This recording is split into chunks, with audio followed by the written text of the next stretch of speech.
My heart melted. I added him on social media just to see more of the dog. Eventually, the pet updates turned into daily good mornings. We shared our lives, our hobbies, our secrets. We were in sync. In the digital world, we were everything to each other. Then, he became my boyfriend. Once he sent a video of the dog playing, and for a split second, he passed a mirror. I saw him. Half-rimmed glasses, sharp features, handsome in a way that felt both intellectual and rugged, wearing a charcoal sweater. He looked like a dream. I hadn't slept for half the night after seeing that. Now, standing outside that office, my mind was racing. The world couldn't be this small.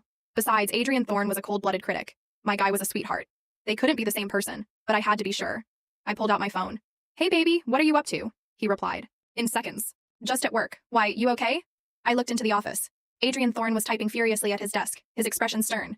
It was impossible to tell. I decided to be a little high maintenance. "I'm in a bad mood. I need you to comfort me." "Right. Now." Cooper caught a glimpse of my screen and his eyes nearly popped out of his head. "Natalie, are you serious? You're flirting with some guy while my future is at stake?" I pushed him aside, my eyes glued to the man in the office. Adrian's hands stopped. He picked up his phone. 2 seconds later, he stood up and walked out to the balcony. Tst, a voice memo. I stepped into a quiet corner, my fingers trembling as I tapped play. "Can you talk? Tell me what's wrong. I'm here. I'm always here for you." His voice was low, melodic, and devastatingly tender. My heart didn't just skip, it did a full gymnastic routine, but not because of the romance. It was because in the background of that voice memo, I heard a faint rhythmic cheering. I looked out the hallway window at the small courtyard next to the building. A group of college guys were playing basketball. Every time someone scored, a cheer erupted. The cheers in the courtyard matched the background of the voice memo perfectly. Adrian Thorne was my boyfriend. Before I could process the cosmic irony, the phone started ringing. An audio call. I panicked and hit decline. I typed back, "It's okay now. I just can't talk at the moment." I shoved the phone into my bag and turned to Cooper.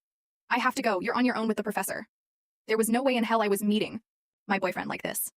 I turned to bolt. Cooper sighed. "You're right. It was a bad idea." He kicked a loose tile on the floor. "It wouldn't look good for you to have lunch with him alone anyway. If his wife found out, she'd probably lose it." Froze. My neck felt like it was made of rusted iron as I slowly turned back. His wife? Hungry for more? Find the full novel on Moto Novel. Download the app and enjoy the ending.